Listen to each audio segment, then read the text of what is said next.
All right, I think we're ready for the next panel. Do you care how we sit? Any way you want to. Okay. Stand united then, ma'am. If we all need to catch up.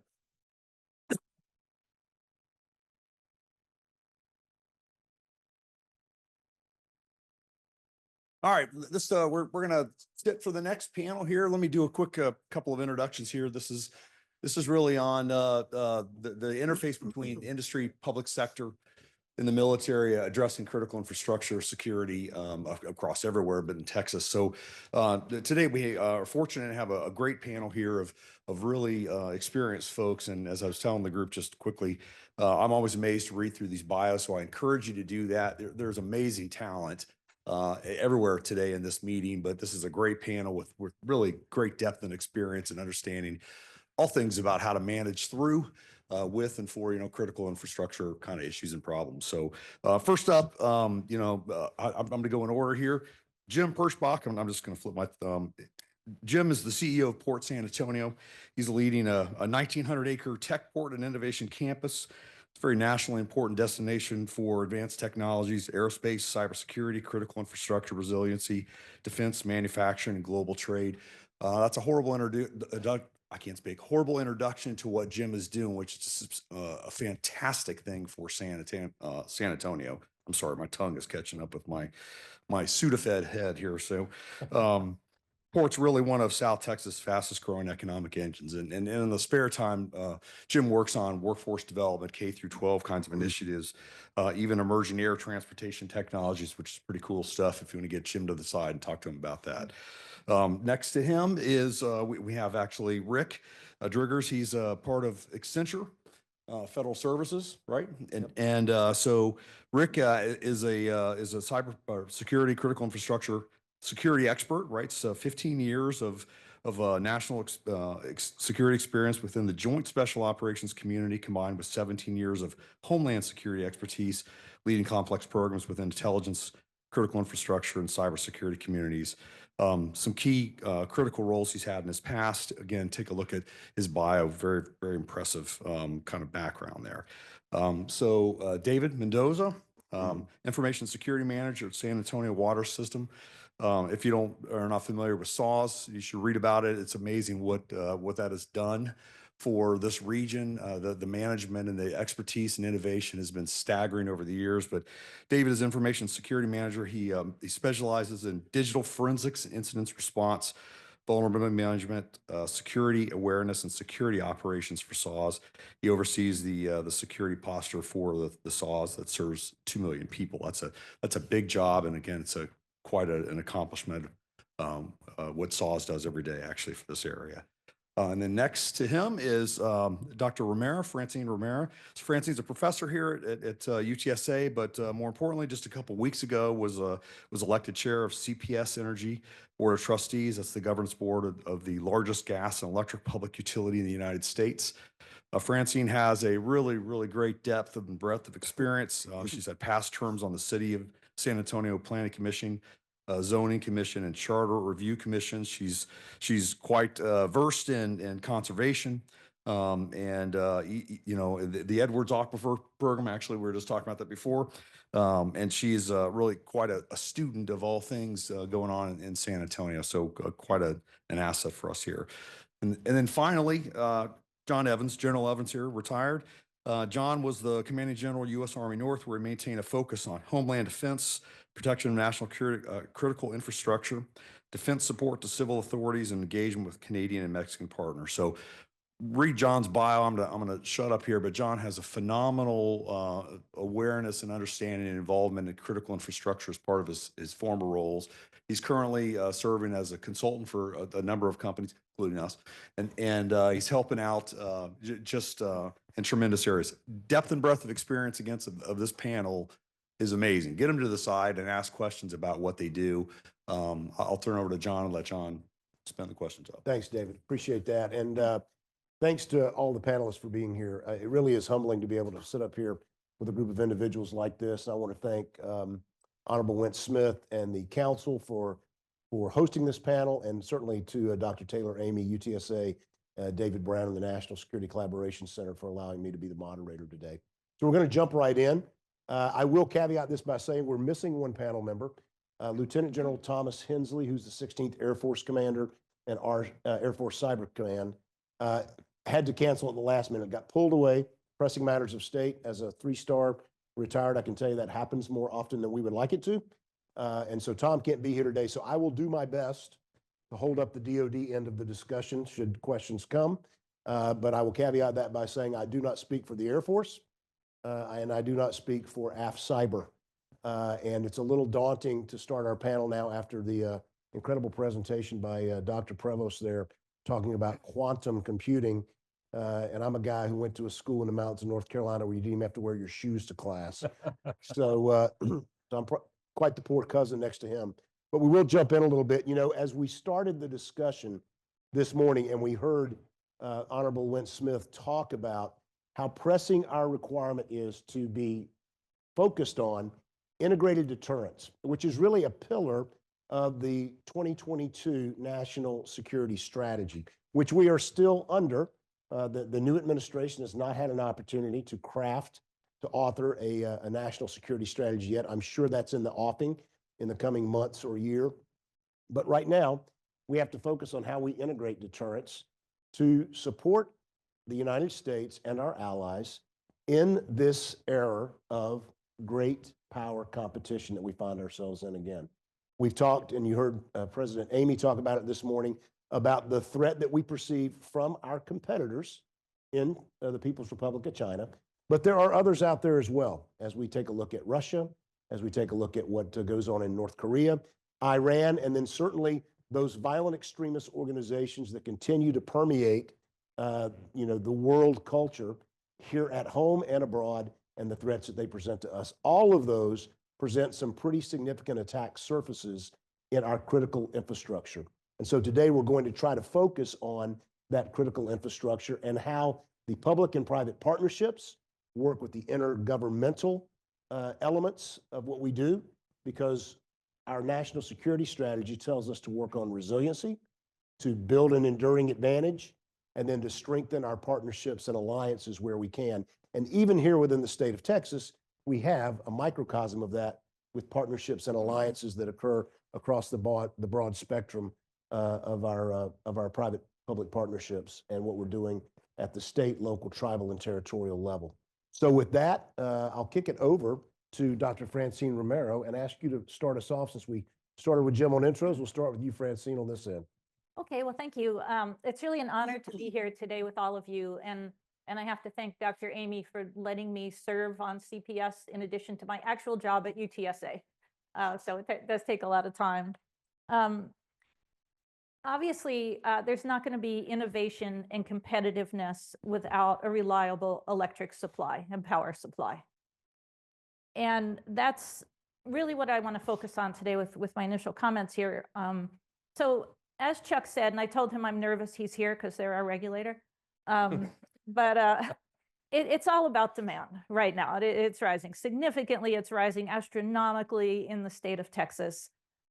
Increased usage due to climate change, which I feel like is getting crowded out a little bit with the discussion about the data centers, which is huge right now. Also, electrification of transportation, and more people coming here and just using more and more power in their homes.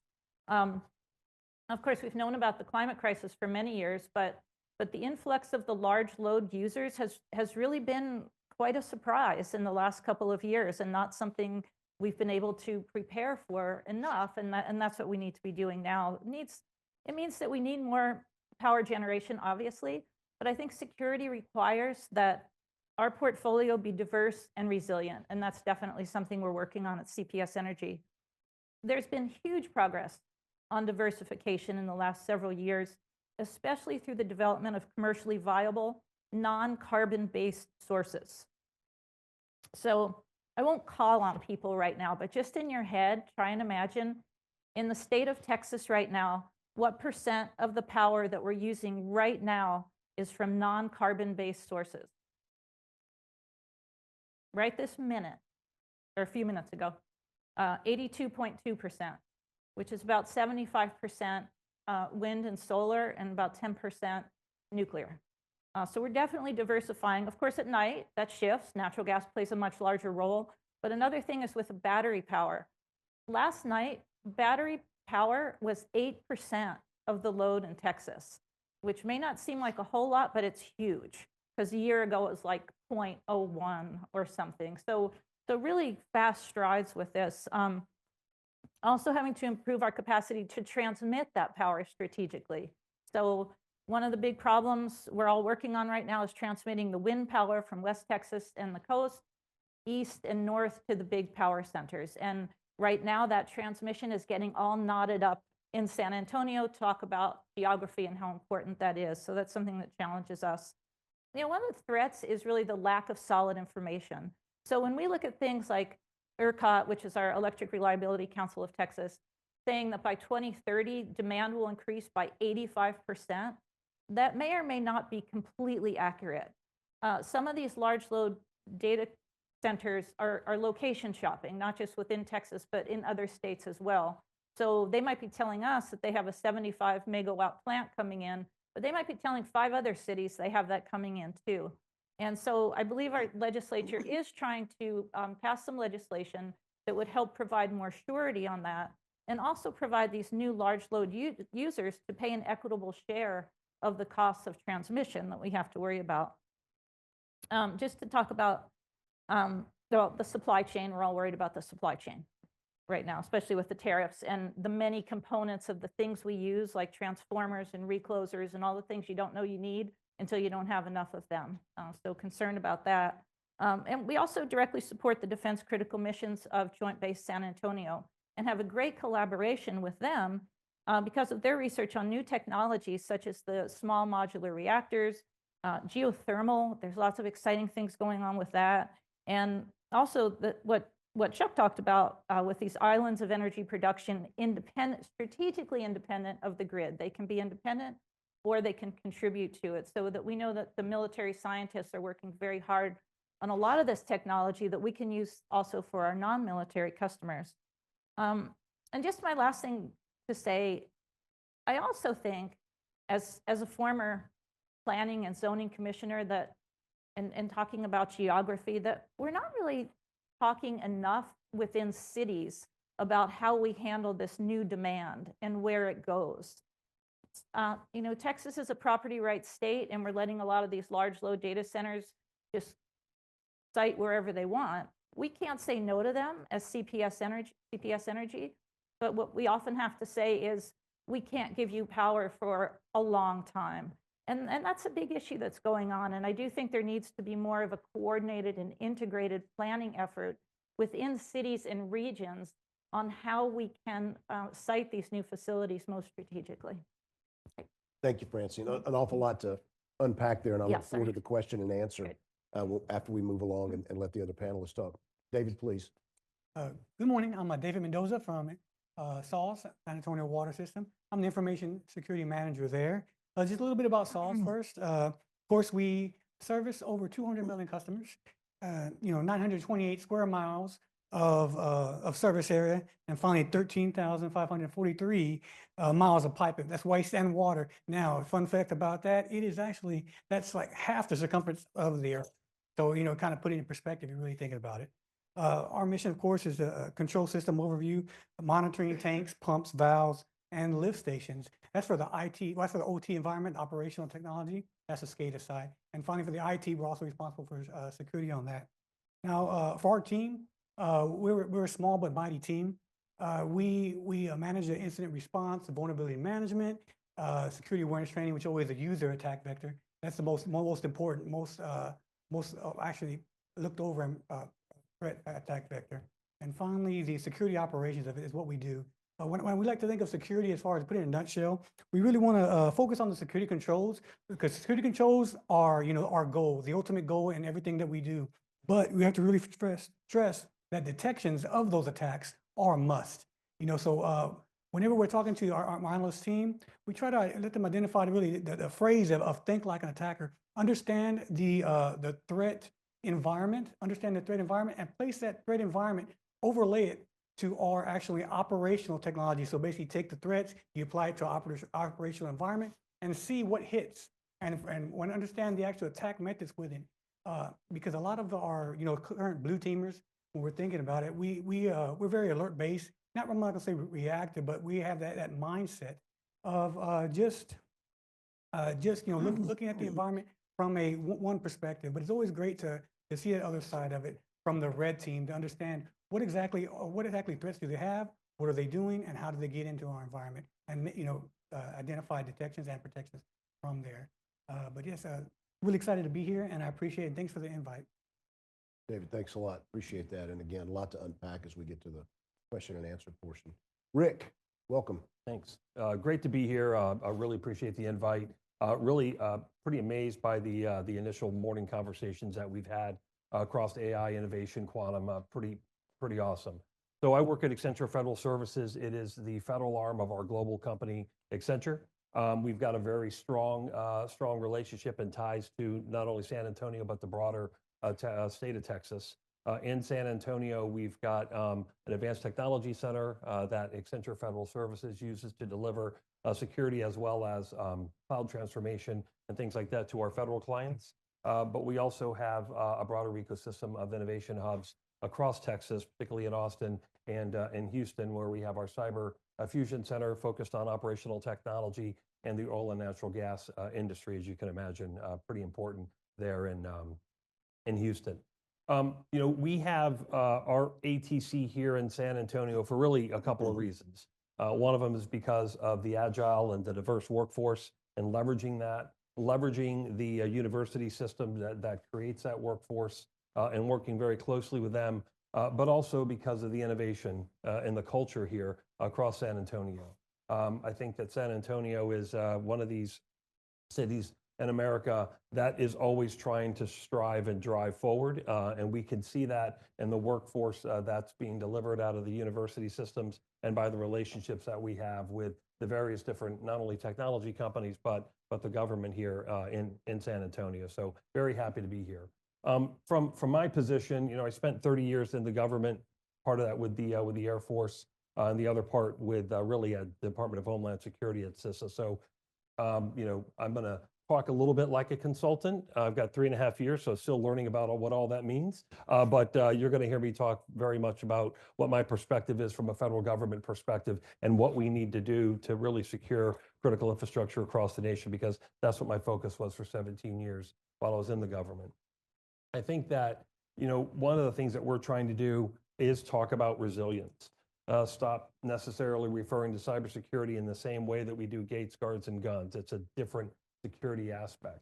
And we really need to uplift the conversation to really talk about resilience and what it means to looking at your data as really a company asset, an enterprise asset.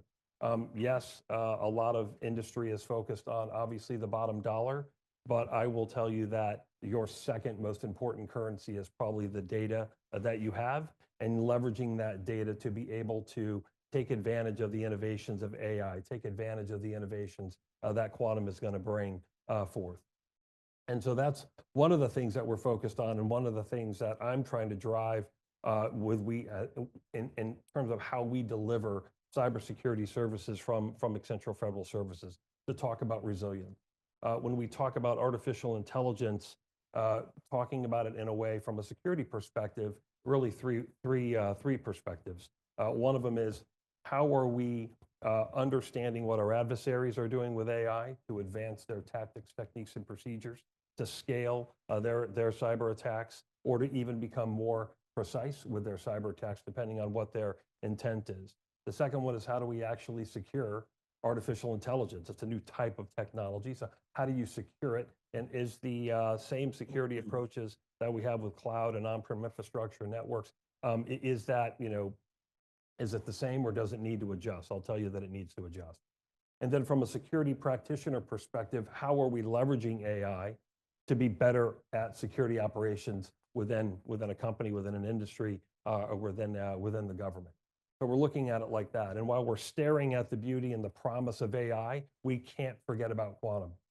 Quantum is incredibly important. It's not in your face right now like AI is, but as soon as that quantum computing happens, it is going to it is going to be here, and we've got to rise to the occasion there. And so from a post-quantum cryptography, and Dr. Provis talked about this a little bit, there's quantum science, there's quantum computing, there's quantum security, which is, which we're a little bit a ways from, particularly from the security perspective. But just to modernize infrastructure from a post-quantum cryptography perspective, leveraging the NIST algorithms that they put out and uplifting your infrastructure with those assets that you have across your environment that can actually take the quantum algorithm. We're talking about it from a modernization perspective. It should be part of a zero trust strategy. And then where you don't have those assets that can actually take on the quantum algorithm is to put additional cybersecurity around those assets, treating them as high value assets, so that you can continue to mitigate going forward. So I'll just save the rest of what I have to talk about for the question. No, that's Back over great, to you, Rick. Jeremy. And I think we'll really be able to lean on your experience, in the governmental sector, as well as what you're doing now for Accenture. A lot of people don't fully understand what our cybersecurity and critical infrastructure support agency does for the country. So really appreciate you lending some credence to that as well. And we'll end, my good friend, Jim Perschbach. Thank you, General.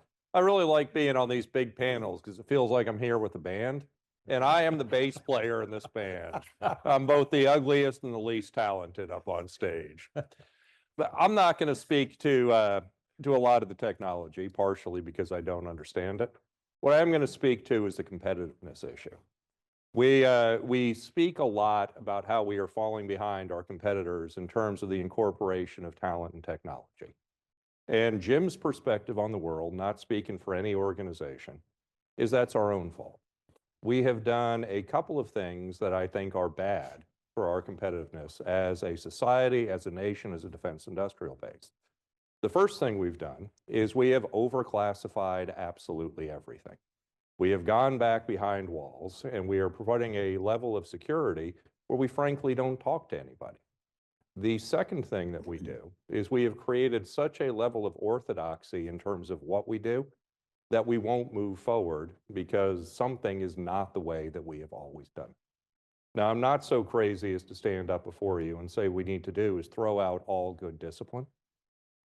But the approach that we are taking here in San Antonio, and I appreciate, Rick, some of what you said about San Antonio, I think becomes a really unique laboratory for how we can accelerate.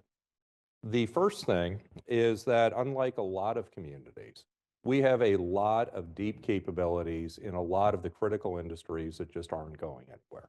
Everything from power generation to cybersecurity as an actual industry, to aerospace, to defense, to manufacturing. We also have a tremendous capability with some folks who are integrating that. I look at things like the Southwest Research Institute, which has been groundbreaking work for decades. We've got the universities, and what UTSA is doing is absolutely groundbreaking. But we've got a lot of people who are developing new technologies. The challenge is bringing these together. Y'all ever spent any time in the Pentagon? There's a nothing bundt cakes in there. There is no reason to leave the Pentagon. But if you go back to October of '89, when they opened the Fashion Center at Pentagon City Mall, the idea was that you were going to get everybody from Crystal City, all the beautiful, witty people like me, and you were going to get all the Pentagon people, and they were all going to come together, and they were going to start forming relationships and interacting. And what happened is they went and put a nothing but cakes and a CVS and about 16 different Starbucks that I won't go to inside the Pentagon, so nobody ever leaves. The short story of what we are doing at Port San Antonio is trying to break that down. So I can talk to you about some of the laboratories we're doing, some of the manufacturing we're doing, but the real groundbreaking is going to be the Child Development Center is outside of the fence. And it has a population of corporate people, of military people, and community people. The commissary is outside the fence, and it brings together the community and the general population. We built a giant music venue, partially because I wanted to bring good music to town, partially because it becomes a gathering place where people can spend time. And in doing so, you've got the ability to see things that the regulations and frankly our orthodoxy won't allow people to see. Whether it's a 72-foot tall robot with a 20 kilowatt laser attached to its arm, that can strip an airplane at a fraction of the cost and the time. Or it's a robotic system that can take a robot out of a controlled environment and place it in an uncontrolled environment. The distinction is that this allows industry, it allows the government to see technologies in a way where you can't necessarily buy out of that room, but like Epcot in the 80s, you see an opportunity to grow something. And so that's what I'm here to talk about. I won't mention quantum, I won't mention anything exciting, but I'm happy to talk about defense innovation or music. Thanks, Jim. And if you haven't been out to Port San Antonio, I highly recommend you take a trip out there and see Techport by Boeing out there that Jim mentioned. The music venue is more than just obviously a music venue, but just a wonderful, wonderful kind of accelerator and incubator that we've got here in San Antonio that we need to take more advantage of. Jim, you hit on one of my big pet peeves, and that is overclassification. And my tribe is first among equals in overclassifying things there in DOD, followed closely by the IC, the intelligence community, and we've got to do better in that space for everybody's sake, certainly our partners and allies. I'd ask you to kind of be thoughtful about questions you want to ask the panel. I've got a couple I'm going to start off with, but we're going to move quickly to your questions because we really want the audience to have an opportunity with the panel. So let me start, and I want to ask Francine and Dave because I think it's important. You know, public systems, probably more than anything else, have a significant attack surface. And David, you kind of touched on this a little bit. And the impacts of an attack on those systems can be far-reaching because you service so many people with regards to your products and services. So what are you doing to mitigate that risk, understanding that you're often constrained with resources? And what help do you need from the other partners that are kind of up here represented to help you mitigate some of that risk? I'll let you start. Okay. Internet exposed devices. The first thing I always think about when we're talking about vulnerabilities is you need to identify the inventory. What's out there? You know, have a clear picture of what's exposed, and then that's one thing. One thing about security too is like to identify. Oh my goodness, there's a big threat out there. You know, CV10, let's say. You know, you go out there. Oh, this patch immediately. You know, a lot of times we need to think about first. You know, the first thing is identify. Is it internet exposed? Is that item exposed? Is that item applicable or can be exploited by the device? And you know, and then when can we do it? You know, what's the fast amount of time? Because no matter what we like to say, there's a lot of processes in place to upgrade, update, you know, in the vulnerability management program. But the idea is to identify what threats we have out there.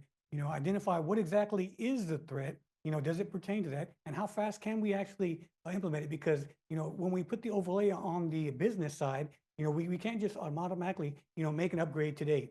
You know, sometimes of course, there are instances when we do that. But for overall, we sit down, we identify, do some strategic thinking about how it impacts our environment. Recently, we had a lot of vulnerabilities in our you know, area, just like every organization we have.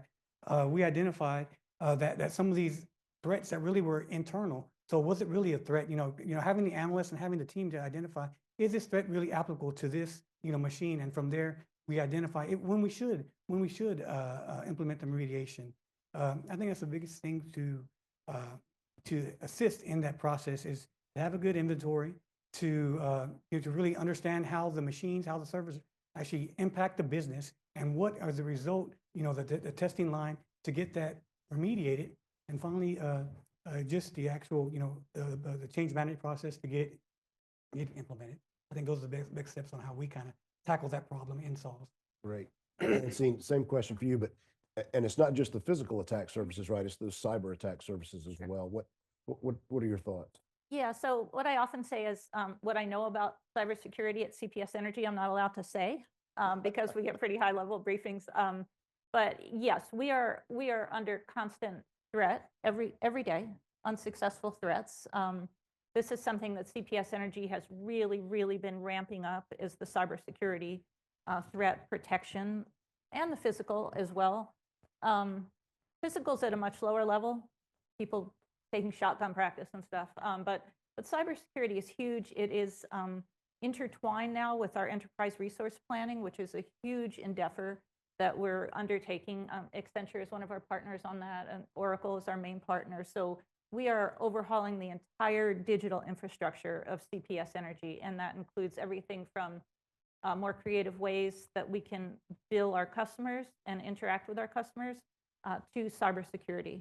We also we are in, I believe we are a special utility in that we are one of a few that works directly with Homeland Security to identify threats that are being made to us on a daily basis. So we have an extensive system for this. Because you don't hear about it, it doesn't mean we're not doing it. And I know the city CPS, I don't know if STAWS was involved with that, with a tabling exercise recently to talk about how we're all integrated with that. So I think within the city, we're talking about working together. Also, of course, with JBSA, we're working with our cybersecurity as well. Thank you so much for that. Appreciate it. Rick, go ahead. Thanks, General. I think, David said a very important thing about asset visibility or along with vulnerability management. And it's very important that we can understand what our network infrastructure looks like. Because I will tell you that in the government as well as in industry, I've never ever been on an assessment and the chief security officer has a full view of all of the security assets or all the technical assets across their enterprise. Because a lot of times, sometimes it's limited to the data asset as opposed to the operational technology assets that sit sometimes on the different side of the house, of the organization. And so pushing those two parts of the organization together so that there's full visibility of all of the network assets so that you truly understand what your attack surface looks like is incredibly important. And then another aspect of this is your business partners. And we saw this kind of come to light in 2017 when Russia was trying to get into electric facilities, and they actually did successfully, but they were eradicated out of those. But they got in through an HR company that was a small business that was providing support. They got into a small manufacturing company. And so they hit about 100, 125 sites to get into a smaller number of electric facilities. That was their focus. So this idea of collective defense and kind of expanding your security bubble, your security parameters outside of just your network and into your small businesses and making sure that they're protected as well, because that is also a soft spot for a larger, much more mature, company. Thanks, Rick. Appreciate that. Jim, I'd kind of like to take it a little bit different direction with you. You obviously are working within the bureaucracy of the state and local government here, but you ride a little bit outside of that as well, right? And bringing in private companies to support the growth of the port. What is it that we think those companies can do to help, leverage or change approaches to policy, procedures, law? Mm-hmm. What can we do better in that space? I think that's an absolutely brilliant question.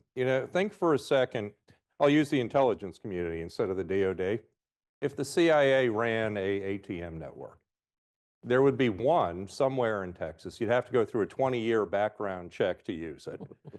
You'd have to take everything out of your pockets, get wanded down to go in there. And you just can't run a business that way. We can transact trillions of dollars a day over the basic, completely unclassified internet.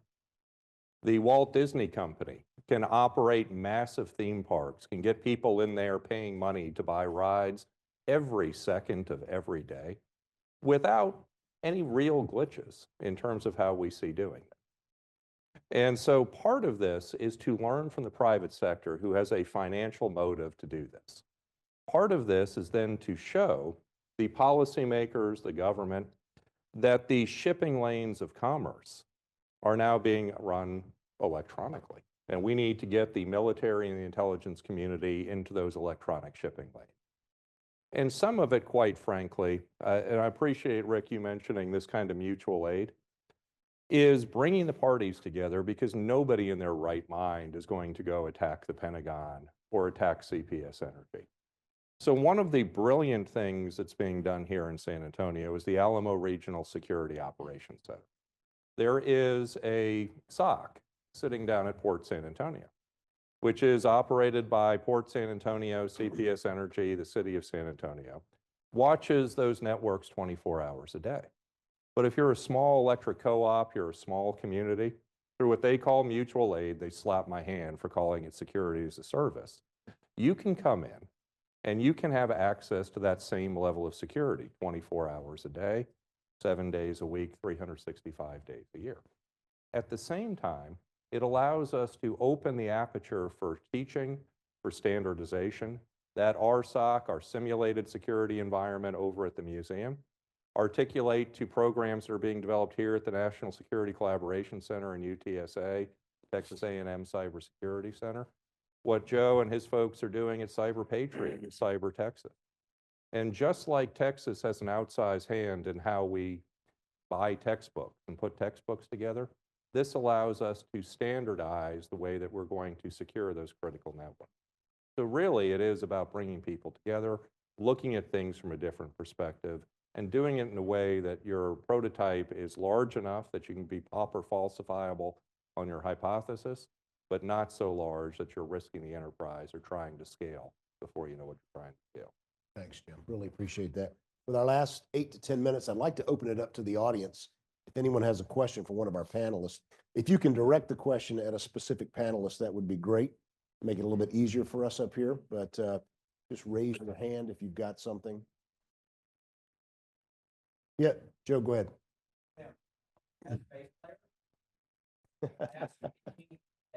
Mhm. I see that the model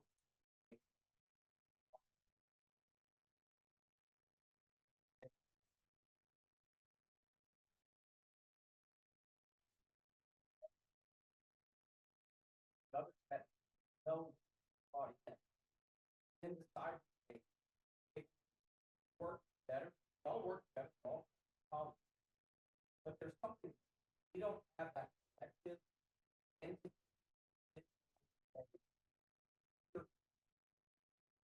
star, you know, all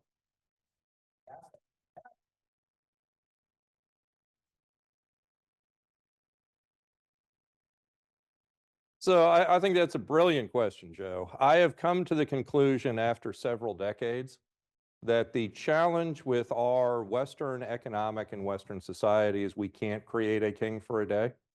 And so what we are trying to do at Port San Antonio is to recognize that there are different motivations for each of these entities. Bring the people together and create an environment that creates the relationship. Some of it is facially silly, like the Boeing Center at Techport and the music side. But underlying that, when you look at the educational programs that are funded through those music, and you look at things like Cyber Texas that bring these people together, what we are doing is we are creating those relationships that over time allow people to start to work together. I'll give you a very quick example. The computer build program that we did was funded through the Ridiculous Concerts and ESPN Professional Fight League, but brought in 100 students who built their own gaming machine, learned how they can operate machines, learned about potential futures in doing that. And they built those machines with the 16th Air Force, with NVIDIA, with AMD, with Cyber Texas, and everybody that you represent. And not only did those kids start to build networks, what you found is that in those mentors who created those relationships, in many cases, they didn't know each other, even though they're working in the same community. So it's about a long-term investment relationship. Thanks, Jim. Thanks for the question, Joe. Other question? Sir.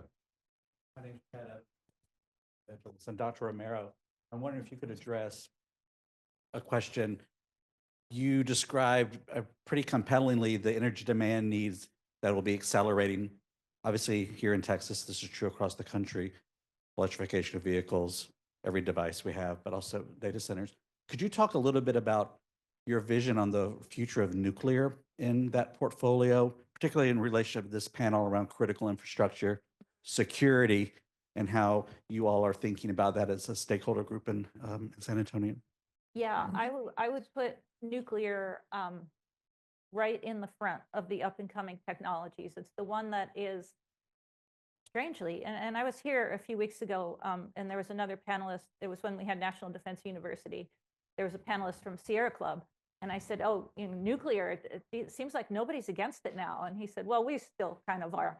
but not so much like in the old days. So we're talking about the small modular reactors and the microgrids. So the experts at CPS Energy see this as extremely important, maybe ahead of geothermal, ahead of green hydrogen.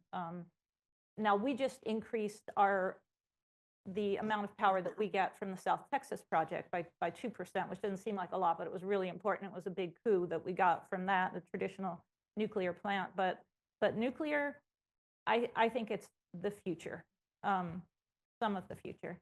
Every day, like right now in our mix, we're like 10 or 11% nuclear, largely from South Texas project for us. But I know there are some challenges with it, but we have our people at CPS Energy traveling around the world. I know working with JBSA, I know they are moving ahead with actually building some of these. So yeah, it is extremely important for the near future. And I'll add to that, I know that the Department of Defense is looking very hard at this as well.